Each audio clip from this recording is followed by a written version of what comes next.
Hey y'all, quick word from the Lord.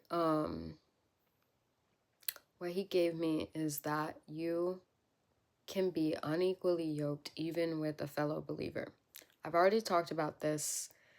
If you want more information on it, the video that I did was called Being Unequally Yoked Isn't What You Think. But he reminded me of this word, and I've had to learn kind of the hard way, so I'm hoping that someone will hear this and not have to kind of be thrown off or go through some of the, I guess, pain or disappointment that I had to. But you can be unequally yoked even with a fellow believer. When it comes to your husband, your parents is a really big one, your friends, whatever.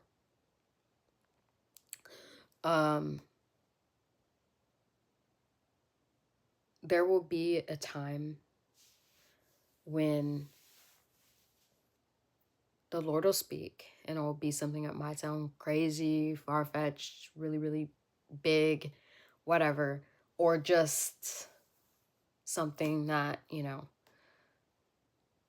the other person doesn't really understand, and they'll speak on that, and it might contradict what God has told you. Now, it is important to know if it's actually God or not, but if it really is, don't be surprised that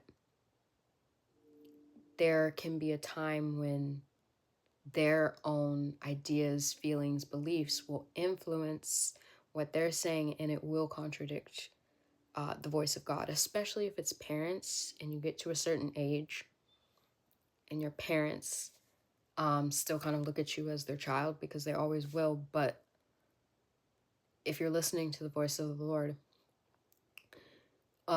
it will 100% at times contradict their will for you.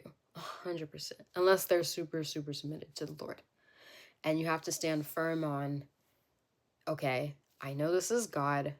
How do I respectfully go about what he wants me to do, even though it's not what they want? And in that, he's testing you. Testing, are you going to submit to the comfort of just agreement with them? Or are you going to stand with what he has told you?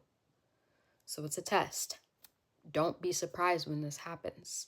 Don't be surprised that you can be unequally yoked with a believer that, because not all of us have the Holy Spirit. Not all of us are submitted to the Holy Spirit.